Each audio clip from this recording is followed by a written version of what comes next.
Gusto mong umasenso, gawin mo ito sa loob ng isang taon.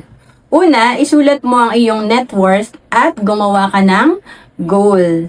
Ang net worth, ito yung asset minus liability. Kami mag-asawa, every quarter, nililista namin yung asset namin at liability para alam namin yung nagiging progress namin. At syempre, kung nahihit na ba namin yung mga financial goals namin. And pangalawa, gumawa ka ng budget. Ang budget, ito yung madalas na hindi ginagawa ng karamihan, kaya yung iba ay nag-go overspending or nababaon sa utang.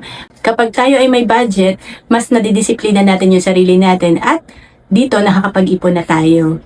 And pangatlo, dagdagan mo ang iyong income.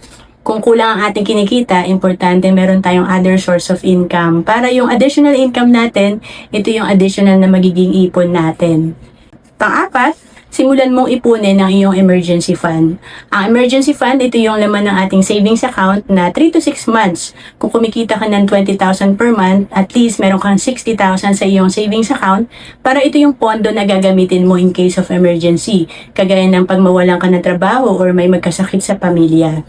Panglima, iwasan mo magkaroon ng bagong utang.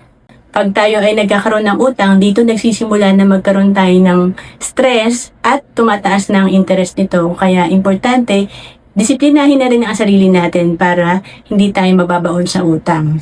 At pang-ani, magbigay na oras sa financial education at matutong mag-invest. Pag naintindihan natin na importante ang mag-ipon at mag-invest, dito nagiging tuloy-tuloy na ang ating pag-i-invest at lumalago na ang ating asset. And to know more about savings and investment, message mo lang ako sa Facebook, Roan Cedes Capistrano, email me at roan.capistrano@gmail.com.